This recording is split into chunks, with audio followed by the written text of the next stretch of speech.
Good afternoon, everyone. My name is Mary Johannes, and on behalf of the Tech, Startup, and Entrepreneurs Committee at the French American Chamber of Commerce in New York, we are happy to welcome you to today's series, Marketing Matters from Concept to Series D. Now, a quick word about our organization for any new participants. The French American Chamber of Commerce's mission is to provide the networks and opportunities, experiences, and understanding that empower successful business relationship between four members in various industries. Now, today's series is one of many that will take a deep dive into the importance of marketing for startups by focusing on engagement, strategic position, marketing optimization, and more.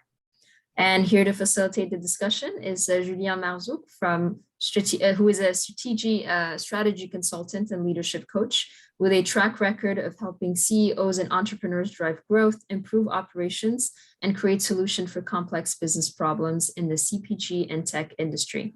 He is a partner at Kinesis Partners, which is a boutique consulting and coaching firm that specializes in growth strategies and leadership development in the United States. Prior to co-founding Kinesis Partners, Julien was the head of strategy consulting team in New York at Altios International and a strategy consultant at Advention Business Partners. Now, today's conversation will last for about 40 minutes with room for questions and answers at the end. As attendees, of course, you can type those questions in the chat while the presentation is underway. So please make full use of that as we will use those questions for the Q&A portion at the end of the webinar. So without further ado, I will give the floor to Julien. Thank you so much, Marie. Thank you for this introduction. I'm so glad that we have Pascal today for this series. I was looking forward to having him for a while. Let me just introduce Pascal before we get started. Pascal has been in the US for more than 20 years in marketing, worked in a lot of big agencies for a while, digital strategy, large global brands, L'Oreal, HSBC. I met Pascal a little less than 10 years ago when he had already decided to kind of focus on marketing and tech on the startup side. And he just like immediately saw that he was passionate about what he was doing. He has been working with so many founders and CEOs here at different stages. And just the use cases that he has are just super interesting and I think relevant for a lot of audiences. So yeah, I'm really happy that he's going to share his knowledge, wisdom, and experience with us today. We've prepared 3 use cases that he's going to go through. It's going to be a conversation. Obviously, we've worked together on some cases, on some topics, and it's just striking that he immediately focuses on the specific areas that needs focus, and that's what we're going to go over. The way that we decided which use cases to include was related to obviously the level of their development. So we're going to start with a launch use case from seed to Series A, and then we'll go over a second use case related to the first acceleration phase from Series A to Series B. The third one is going to be the second acceleration phase from Series B to Series C or D. And the way that we chose the use cases is also related to kind of what is the target audience of those companies. So the first one is going to be a B2C, B2B, B2B2C company. The second one is a B2C company. And the third one is a B2B company, so that we have a wide range of challenges and topics. We also we focus on tech companies here, but not necessarily exclusively tech, as you'll see in our first use case. And before getting started, just wanted to ask you how you are, Pascal. I'm doing good. Thanks, Julien, for the introduction, and thanks, Mary and the FACC for having me today. Happy to talk about what my passion is about, marketing and technology. Thank you so much, Pascal. So yeah, we can get started. Let's jump in. The first use case, as you can see on the slide, is French founders, a company that probably a lot of the audience today knows and or has heard of. And what I thought was super interesting in this use case is that I think, Pascal, you were like employee number 4 when you That's joined. Right. So it's like you really saw all the questions that were originally pending. You know, what are we building? Where are we going? Who is this for?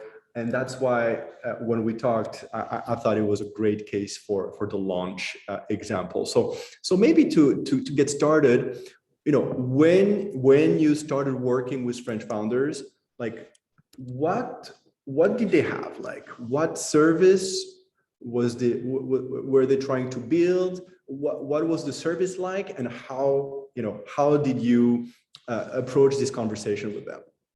Yeah, no, absolutely. So for those who don't know French Founder is a business club for French-speaking decision makers. And when I joined them, it was 2014. Feels ages ago, but essentially they had identified the problem and the opportunity. They knew that there was a high demand for French-speaking executives to get support when they were moving their business overseas. And they had decided that there was a little bit of a gap in the market, in the sense that we all had personal connection, but not necessarily like an ongoing platform and community we could rely on. So when I joined, to answer your question, Julien, they just had their first event. They had a couple, like I want to say 50 people that had said, "Oh yes, I'm interested in joining this community."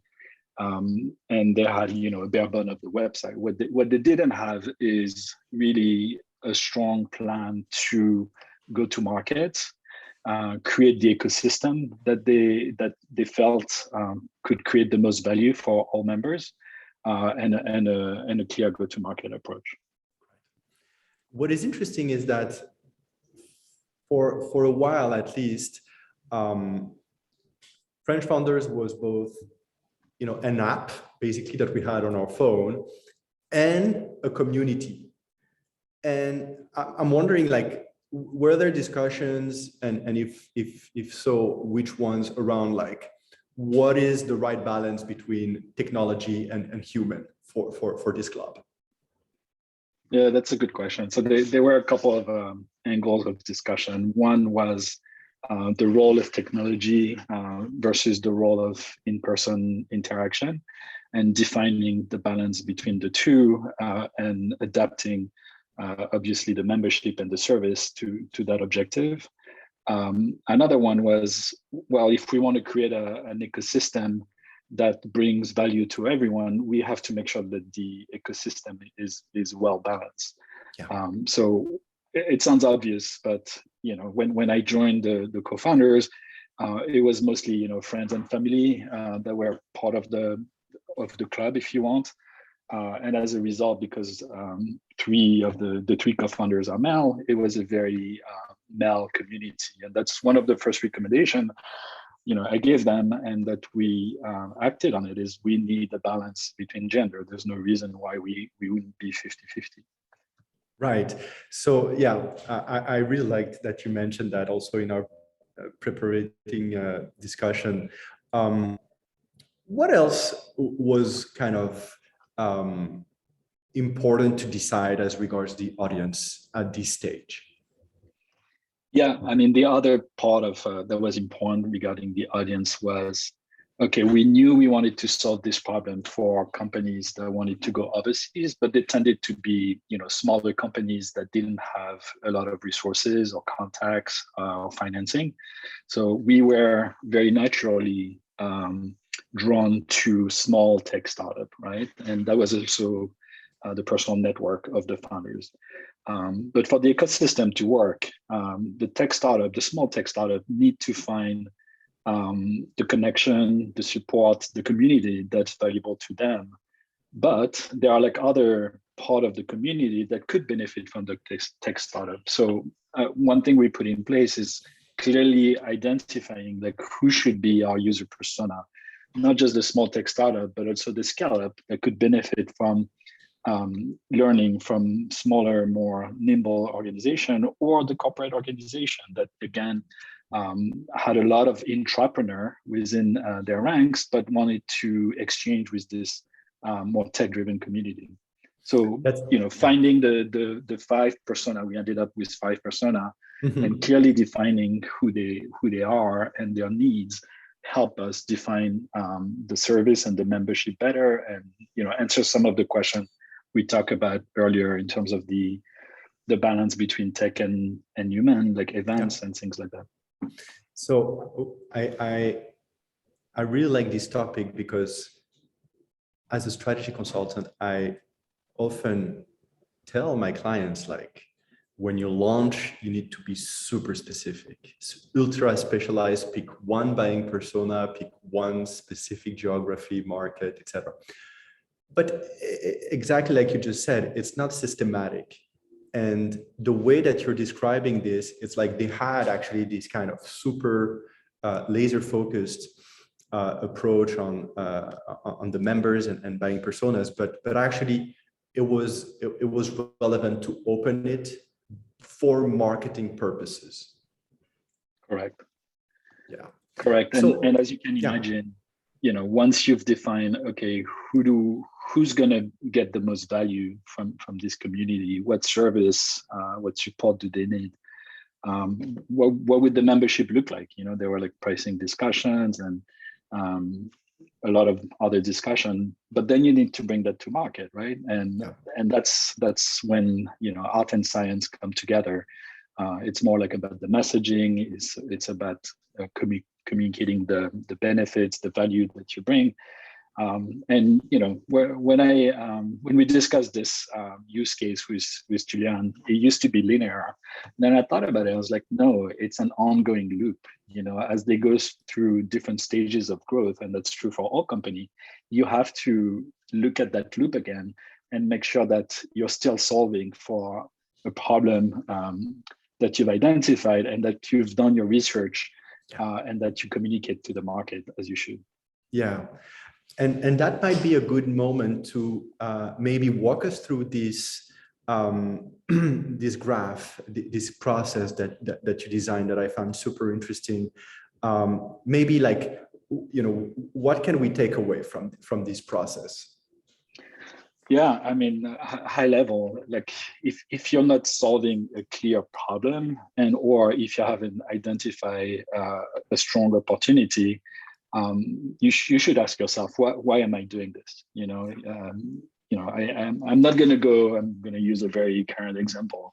I'm not going to go into NFT, as a person or as a company, because it's the buzzword right now, everywhere on media.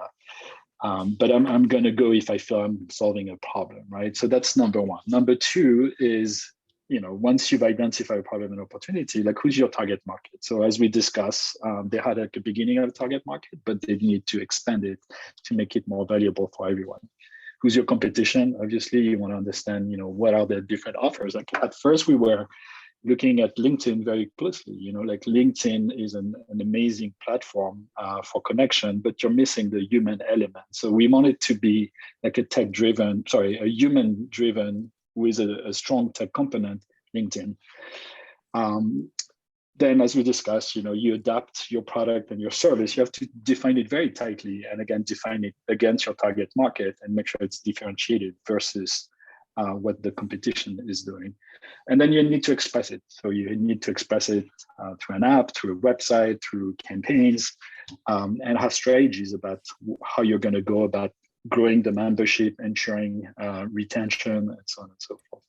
And that's a loop. As you go through from seed to Series A, you're solving the product market fit. But then as you want to go from Series A to Series B, a whole new set of problems come up, and you have to make sure that you look at that loop again. Right. For this specific use case, what part would you say was the most challenging? And if that's kind of resonating with the other companies that you've been working with at this stage? That's a very good question. I think one of the challenge was to calibrate, the value and the price of the membership to the value that we were bringing to the members. So there was a lot of experiments with different types of membership and different benefits from the membership.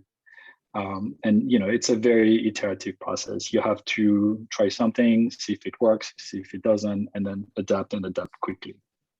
Right. And eventually, when did you know that kind of you had product market fit? When did you know that you were like, okay, we're in a different place now? Yeah, I mean, obviously, as people were, registering to become member, and as as French founder, also I started seeing the community come together. So the ecosystem we had defined in our mind or in discussion with the early members, they were really coming together, and the balance between the different type of members was becoming a reality. Right. Okay. What I really like about the topic of this event is that we are really putting emphasis on the marketing function for growth at each stage and for tech companies. At this stage, your role as a marketer, as the CMO, who did you interact with mostly to successfully go through this first stage? Who were the people you really kind of relied on for collaboration? Yeah, it's a great question. So as you said, I was, employee number 4. So on the French founder side, it was mostly the founders, and we had two community managers. So it was that team, but more importantly, the members, the members or the aspiring members, talking to them, understanding their needs, understanding how we could address those needs was the most important. So there was a lot of Q&A in very natural session. It wasn't market research as right. Some can imagine, but yeah. So mostly members, and then making sure that the vision also from the founders, that I was staying true to the vision of the founders and translating that vision into an actual product that people wanted, and the product that the marketing team that I then built was able to take to market. Okay, yeah, very clear. Any external help? Like, did you partner with companies outside of the members, outside of the people that obviously you were interacting with at French Founders? No, I mean, not in we had like partners in the traditional sense, companies that believe in what we were building and were willing to sponsor us. But it was very much created from the ground up, with very limited resources at the beginning. But because the focus was so narrow and intentional, I think we saw early success. Okay, yeah. So that was a case that actually went pretty quickly. Okay. Before we go to the next use case, and we're going to obviously spend some time to wrap things up at the end and with key takeaways, but I would like to already know what you would kind of put forward here for this first stage, to really keep in mind, like to think like day and night when you are at this stage for founders and founders teams. Yeah, so it's an interesting question, and here I was lucky that I was working with founders that were that knew the importance of positioning, marketing, defining a market well, and so on and so forth. It really depends. Sometimes you work with founders that are very tech driven or very product driven, but what I bring always and at all stages of development is always putting the customer or the member, in this case, at the center of what I do, and being the voice of that person. And I have to be, because founders usually are focused or have a strength in one aspect of the business. I have to bring the knowledge of the customer. So what I'm hearing is that if you do not have that skill internally, it is key to look for it somewhere and to bring it into the recipe. Otherwise, you are lacking a very important component of the equation. 100%. Cool. All right. Well, the second use case is super interesting. The company is called Capital, and it's a fintech that leverages gamification for millennials. So it's a B2C company, and you've worked with them when they had already product market fit, if I understood well, and where they were really trying to reach that phase of Series B to really kind of to go through this first acceleration phase. So you arrive, the product market fit is validated. What do they ask from you? Yeah, so before I dive into some of the details, your introduction is spot on. So Capital is a brokerage platform for the millennial, and it's a gamified platform. So the intent of the product was to bring millennial through a platform that was gamified, where users could play the market based on real data, but obviously playing with fake money and get educated along the way about the different investing strategy. And once they were ready, we had a traditional brokerage platform for them to invest real money. So when I joined the company, as you said, the product market fit was there in the sense that they had a robust user base of, I'm going to call them gamers, but they were, gamers interested in investing in the stock market. But they needed to do two things. One was to continue the customer acquisition, and then two was turning those existing customer or users into paying customers. So that was the challenge of marketing. Okay. So turning users into customers. How do you do that? It sounds pretty challenging. So that was challenging in the sense that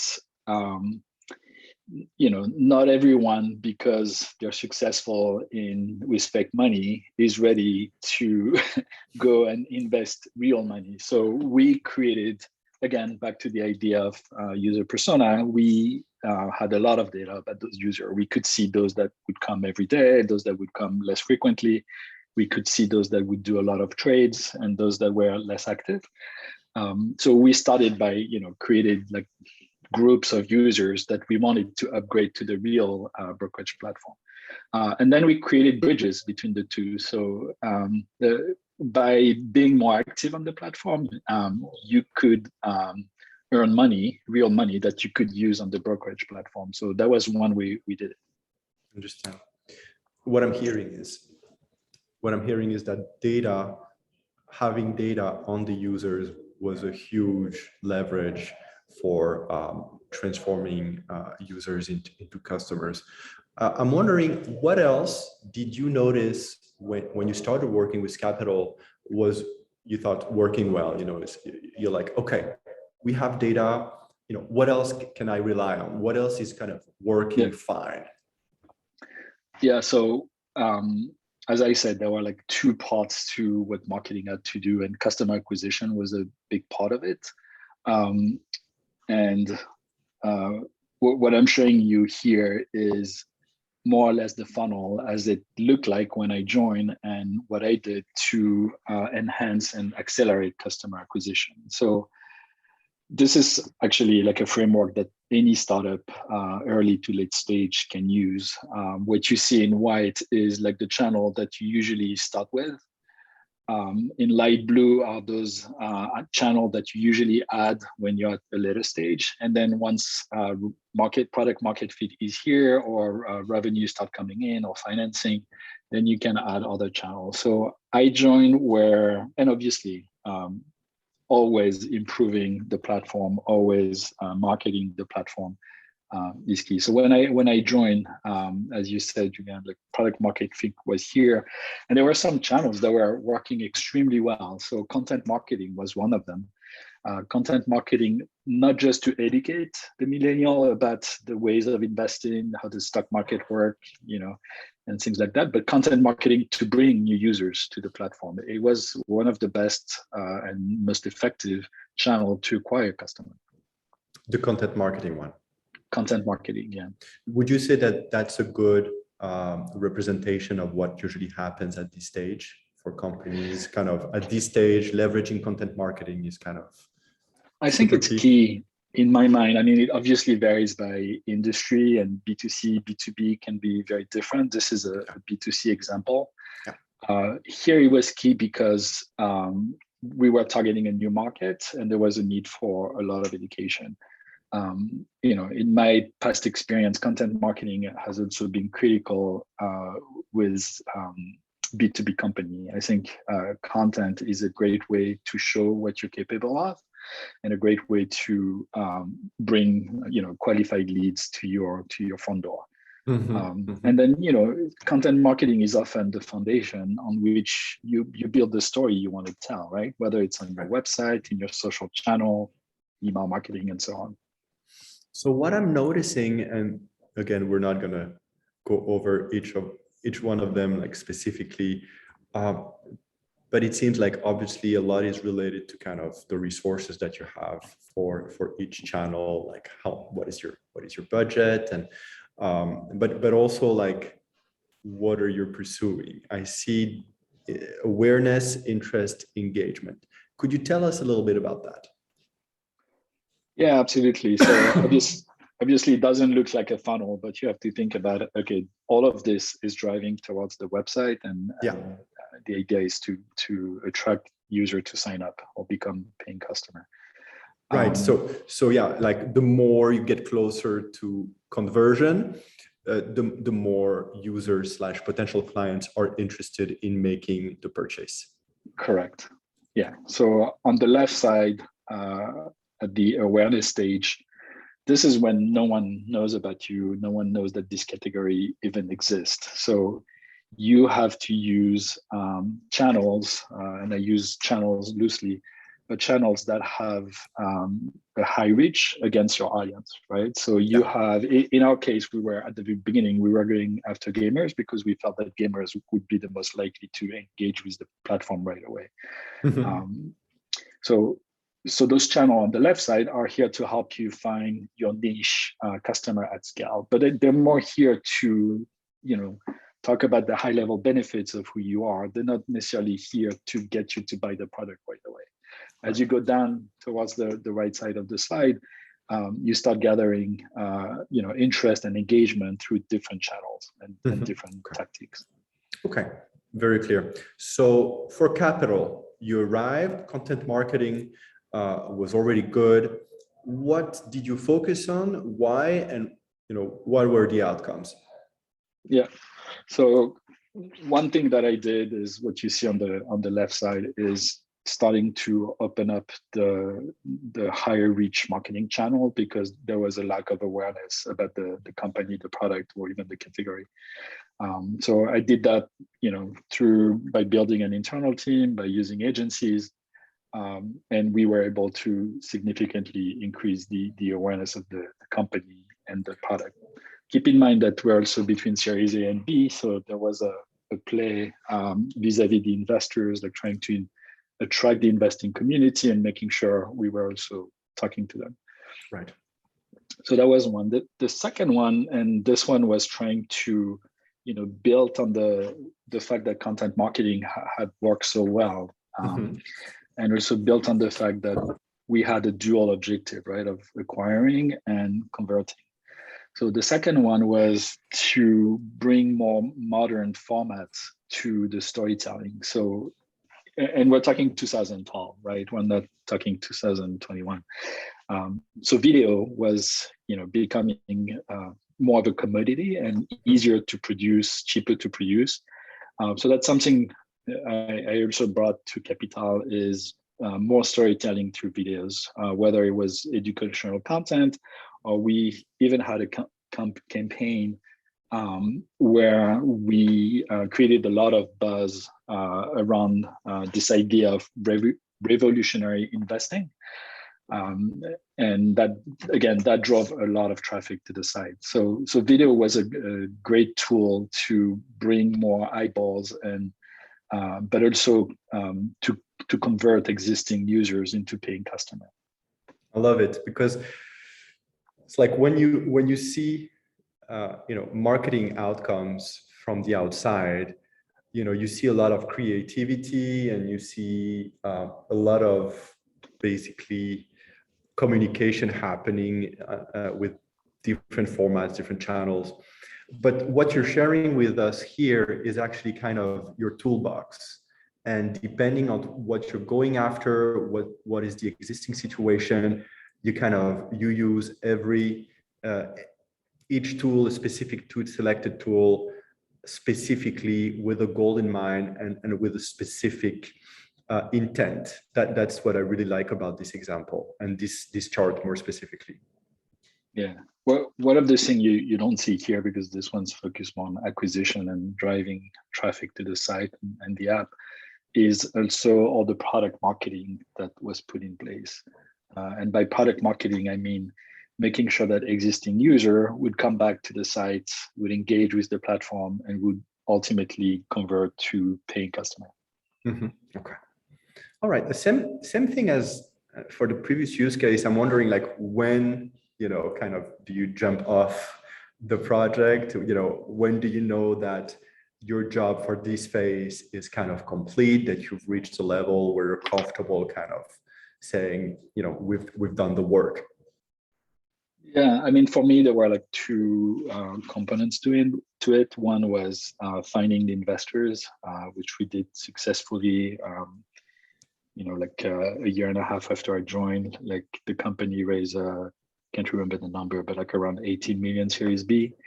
And then two, I had put the marketing team in place so that we were able to, action all those channels very effectively and respond to the needs of the new investors. Yeah, when you see the channels that are kind of the key tools used for the marketing at this stage that are already kind of robust, where the activity is clear, what you have to do, you're getting traction, then that your involvement is less kind of required. Correct. And it's also sometimes personal preference, like I like building something, and once that thing works and is fairly automated, I don't feel I'm adding a lot of value. So this is where I usually phase out. Very clear. Yeah, you like what you do. So when you see that the value you can bring decreases and they're in a good place, then there are all the reasons to kind of move on. Very cool. We are ready for the third use case that I am super excited about. People have probably heard about it pretty much everywhere lately. Rocked, which is a technology for e-commerce personalization, and I would love to know a little bit more about how you would describe it, Pascal. Actually, this is a very successful company. You worked with them for the second acceleration phase from Series B to Series CD. There have been a few articles lately showing that they were now valued $2 billion. Almost $2 billion, yeah. Later. Yeah, thank you. Yeah, $2 billion, sorry about that. And and I know from this discussion we had that there was a lot going on, and this use case is super interesting for basically every company that is in a high growth stage, that is really kind of scaling intensively. So this is a B2B company, and you've shared that when you started working with them, you already had like kind of key marketing channels identified, key client categories identified. I'm wondering, like, what was the deal when you joined? What were they waiting for? What did they ask you? What were the key challenges that were around? Yeah, so let me maybe explain for those who don't know Rocked. Please, thank you. What it is. Although I'm pretty sure that 95% of you have been exposed to the product. But essentially, Rocked optimizes and personalizes the checkout experience of different e-commerce websites. And in doing so, it's actually creating a marketplace where on one side, you have the e-commerce company that is getting more value and more revenue from a better checkout experience. And on the other side of the marketplace, you have advertisers that are putting their products and services on the checkout experience of those e-commerce company. Their number one or biggest client is Ticketmaster. And we've all purchased a ticket on Ticketmaster, where once you're done buying this Justin Bieber ticket, I know, Julien, you're a big fan. You know me. Yeah, I know you. And well, you have to fly to LA to attend that concert. Well, Rocked, the technology behind the checkout experience, serves as you an ad specific to your needs, such as, do you need a plane ticket? Do you need a hotel? Do you need a car once you'll be there? As just one example, like they work with different category retail and so on. And you can only imagine the possibilities once you have the purchasing data, in addition to the customer data. Right. So yeah, go ahead. Yeah, no, I'm just, trying to put myself in your shoes. So you start working with this company, there's already a lot going on. It's a specific technology. It's like, what's your AMO? How do you kind of immerse into the environment? How do you figure out like what's going on and what's going to be your next steps? Yeah. So back to our discussion earlier, what I discovered, as I was going through the discussion with the founder and the executive team, is that it was really, really hard for me to understand their product, just looking at their website, even talking to them. So it's one of the first things that I did is like help them tell their story better, simplify the way they would talk about their two products, rename the product, change the brand, change the value proposition, change the website. That's the first thing that I did. And it was very much needed, like bringing clarity to who they were. Right.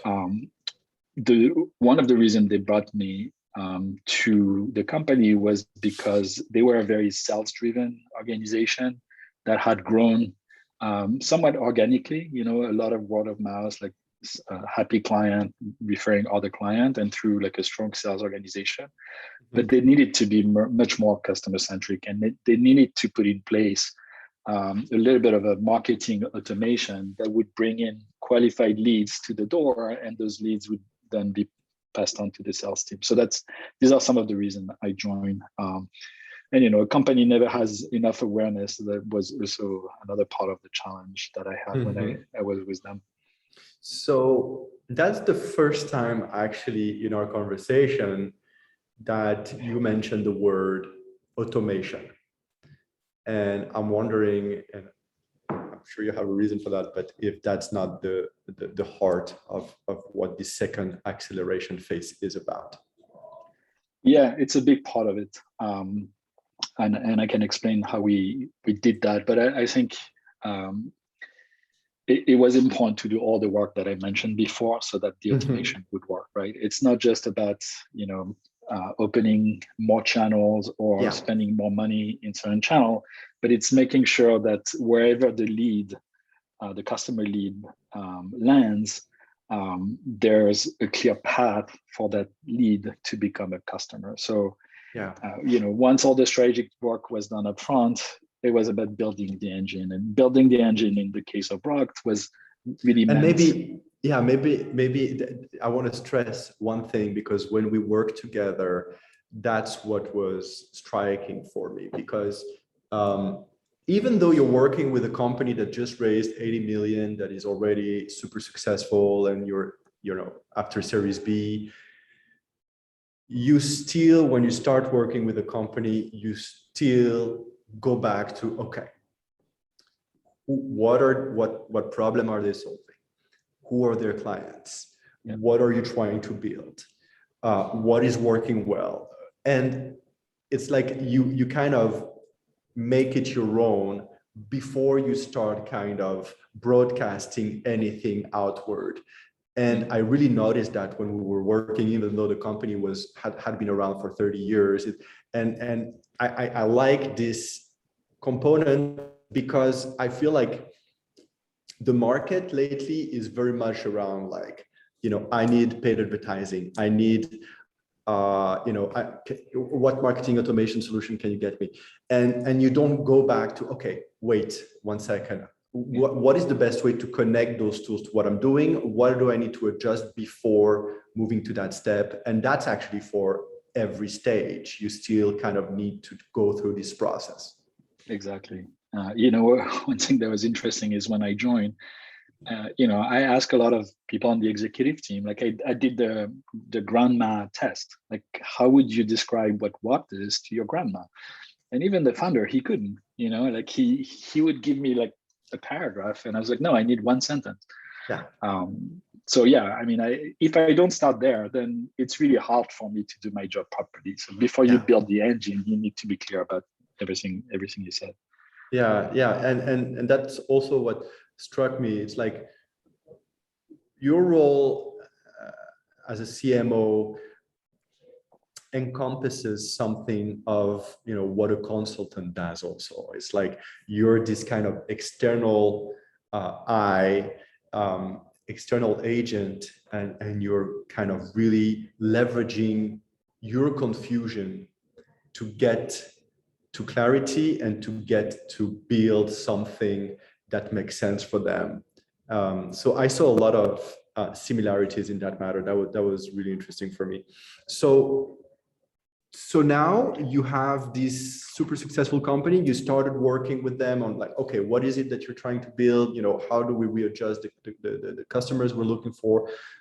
How do you decide which key channels you're going to prioritize? How do you decide, how you allocate resources? How do you decide how you automate marketing? Yeah, good question. So, so the second thing I realized when I joined the company, and which is what actually attracted me to them, was the richness of their client. I mentioned Ticketmaster, but I could give you 10 names that everyone knows, Gap and Wayfair and so on and so forth. So they had this richness of customer, but they were not using the knowledge and also the outcome to communicate about their product. So that's one of the first thing I did is allocate a lot of resources and time in telling our story through the voice of the customer, whether it's like a simple testimonial, a video interview, a case study. And we created a lot of content. And as we discussed in the case of Capital, once you have good content, it's much easier to start the engine or power the engine. So that's first step. The second step was, and this is what you see on the left side of the slide, is the marketing team was small.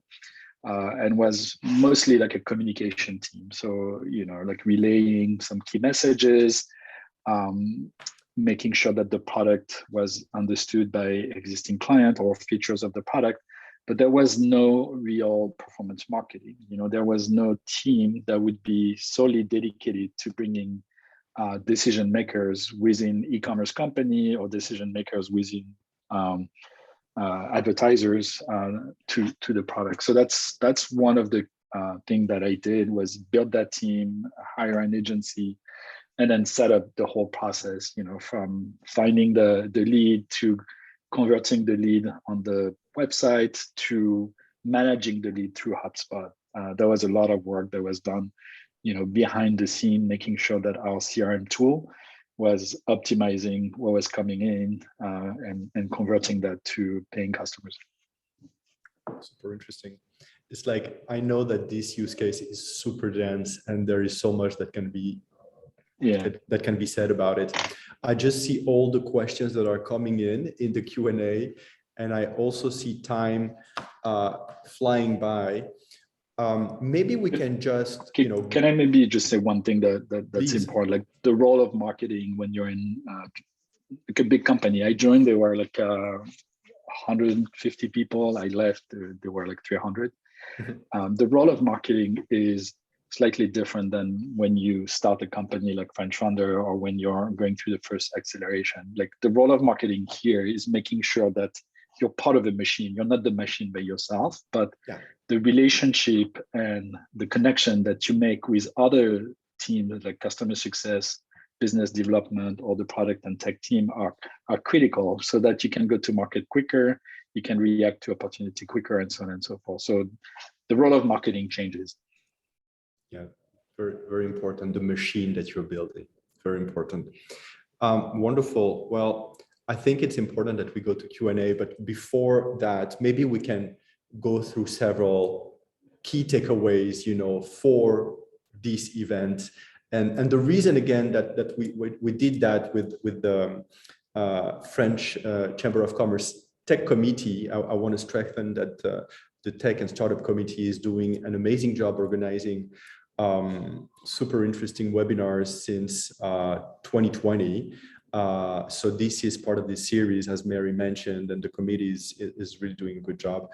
But it's that we do not see very often, specifically for tech companies and the role for growth, I feel like we know a lot about fundraising, business development, strategy. There's a lot of stuff out there. There is some about marketing, but maybe not specifically to that. About this event, what do you think are the key takeaways? Yeah, so one is this very first loop that we discussed, like always making sure that you're true to what problem you're trying to solve for, or what opportunity you've identified, and making sure that you constantly challenge yourself in terms of, am I going after the right customer? Is my go-to-market appropriate, and so on and so forth. The second one is, as you grow as you've identified the product market fit, you want to double down on what's working. The example of Capital is content marketing was working. How do we make the most of it, and how we make more of it? So that would be an important takeaway. And then the third one is, being very agile in your approach. There's not one solution or one size fit all, marketing strategy that's going to work for all company, B2B, B2C, all industries. So it's understanding where the gaps are and making sure you're filling those gaps as you go, leveraging the existing resources within the company or asking for external help as needed. Thank you, Pascal. Super insightful. And I think I have the perfect question to transition to the Q&A. One is, what is the biggest difference between US and Europe for marketing? Ooh, that is a tough one. If any, the question is asked politely. Yeah, no, I understand. So although I'm French, as you can tell, I've spent my entire career in the US, so I don't know the European market very well. What I'm going to say is that the US market is great because of the size, obviously, but also the innovation. So, as a marketer, it's very exciting because there are new platforms, new ways of engaging every day. But I don't know the European market enough to make comparison, to be honest. Right. There's also quite a lot of questions regarding customer acquisition. Yeah, please. Sorry, Julien. I just thought about one key difference.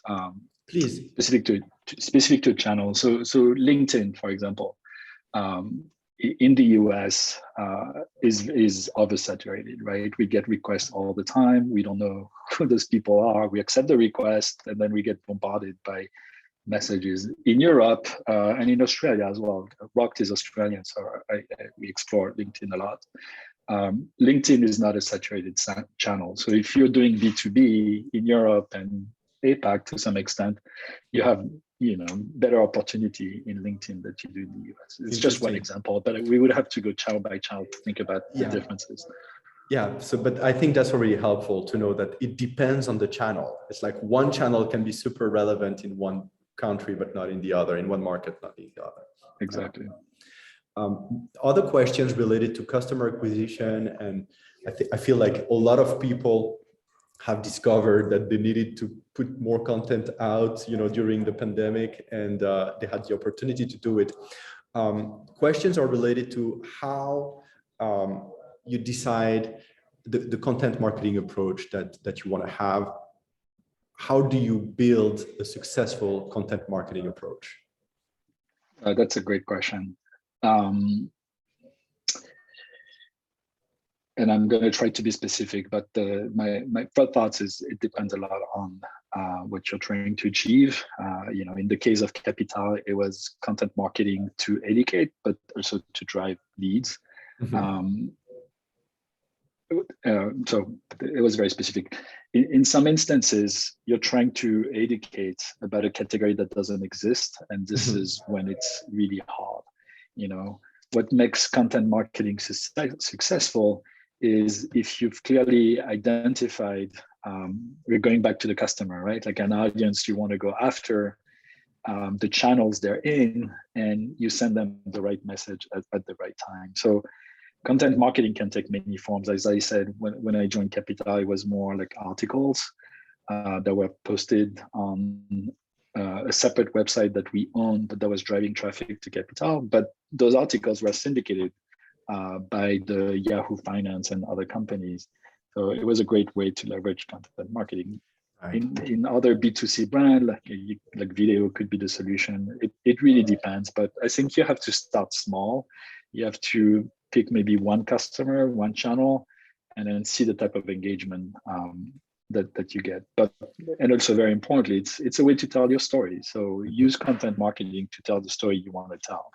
Yeah, I remember you were mentioning that one of the key goals that you had when you were at Rocked for content marketing was actually to get an article in the Wall Street Journal, and that was kind of, a lot of resources were allocated towards this goal, which is so different from where when you're launching and trying to kind of get your story out there. And so that's what I like about the examples that you're sharing. It's also like it makes it so obvious why when you're getting serious, when you're seriously getting traction, when the company is building, is growing, it's like you need to bring in somebody who really knows what they're doing. And I was wondering, like, if you had other examples of like specific goals that you had for marketing, like from other use cases maybe that you had, not necessarily content marketing, but like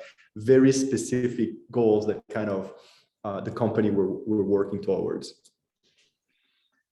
Yeah, I mean, one example with Rocked was, and back to the idea of leveraging existing customer. One of the example with Rocked was getting to that journalist at the Wall Street Journal. So what we did is we created this amazing event. It was during the pandemic, so online webinar where we had the president of Ticketmaster. We invited the CMO of Netflix, who wasn't a client at the time, and our CEO, all in a panel, and we got the journalists to attend that event. And the journalists saw how serious we were, and then decided to do a one-pager about us, which is unheard of when you are on the Series C also. And today, actually, another journalist from the Wall Street Journal just put out an article about the Series E that they just raised. So yeah, sometimes you can go after a target of one person, spend 100K or more, but it pays off. Once you have this article in the Wall Street Journal, well, you put it on your website, you put it in all your communication, your sales team is excited about it, and it's worth it. Other example is Capital. When we were doing the fundraising, at some point our target was just investors. So it was like, how do you go and make sure investor gets excited about what you're doing? Yeah, one thing that I wanted to add, I think that was not said yet, is your contribution is not only related to marketing, because as we said, like going through the process, you also kind of make everything tighter. It's like not only the messaging, the value prop, the strategy, but also like I know it because I've seen you do it. It's like you really try to kind of push the founders to kind of have what is the mission statement, what is the purpose. And so the fact, and that's kind of your style, it feels like. I mean, that's marketing, but it feels like that's also coming from how you approach things. And I'm wondering if that element is not also related to why you're getting like Wall Street Journal write an article like that after one meeting, which is, as you said, unusual. And that's an interesting component into how you choose your partners also for this. So what's your question? Sorry, Julien. Yeah. So no, my question is like, what is it that you do that is related to connecting what's existing to what's possible, basically, like around this process that you're going through? I know it's your style also, but I'm wondering what can be shared with the audience today. Yeah, I mean, I have a business mindset more than anything. You know, as I said when I introed myself, I'm passionate about marketing and technology, but to me, it's just a way of expressing a business, solving a business problem or a business need. So, you know, I always step back and think about, okay, what are we solving for? Who's the customer? Like, and you know, I'm not afraid of challenging founders and CEO, because what I have to lose, you know, tell them the truth about the market, tell them the truth about opportunities or challenges. I have to do it. You know, if it's marketing just to express the vision of someone you don't believe in or you don't think is going to succeed, I'm not interested, to be honest. Right. Well, thank you so much, Pascal. I've just received a message that we need to start wrapping up, and I want to do that well. I'm so happy that we had you for this series. I personally loved talking to you in the preparation of this event and today, right now. And I also want to thank the Chamber of Commerce for their input and for putting that together, and for their help along the way, and the tech committee that is allowing that to happen. So thank you, everybody. Marie, there you are. I see you now. Yeah, hello again. I'll leave you the floor. Absolutely. Thank you, Julien. So yeah, we'd like to thank our audience again for their participation today. Many thanks to Pascal, of course, for sharing his time and his expertise and knowledge with our audience, and for Julien for moderating this conversation. Again, to our attendees, if you're more interested in learning about or joining the FACC network, please feel free to reach out to membership@facc-ny.org. And we look forward to 2022 and to a lot of opportunities to connecting with, you know, opportunities created by the tech committee, but the chamber overall, to be able to connect with other tech professionals and tech gurus. So we look forward to that year. And again, thank you very much for your time today. Thank you, Marie. Thanks, Marie. Thanks, Julien. Thank you, Pascal. Have a great day. Thank you, too.